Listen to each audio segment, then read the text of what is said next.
નમસ્કાર, સંદેશ ન્યૂઝના digital platform સાથે હું છું માલવી.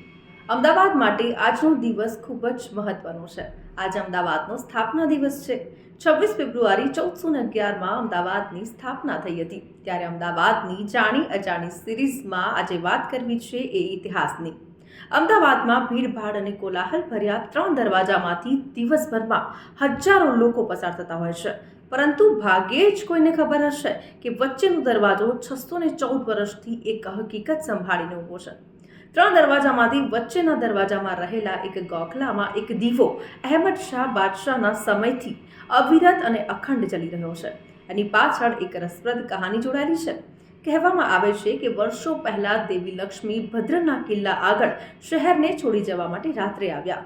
ચોકીદાર ખ્વાજા સિદ્દીક કોટવાલે તેમને અટકાવ્યા. તેણે જ્યાં સુધી રાજા અહેમદ શાહ પરવાનગી ન આપે ત્યાં સુધી ત્યાં રોકાવા માટે લક્ષ્મીજીને કહ્યું. કોટવાલ રાજા પાસે જાય છે અને લક્ષ્મીજીને શહેરમાં રાખવા માટે પોતાનો વધ કરવા રાજાને કહે છે.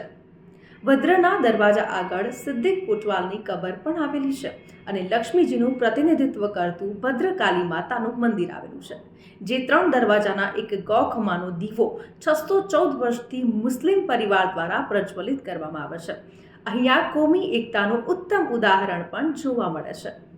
તો આવા જ ઇન્ફોર્મેટિવ વિડીયોઝ જોવા માટે સંદેશ ન્યૂઝના ડિજિટલ પ્લેટફોર્મ સાથે જોડાયેલા રહો.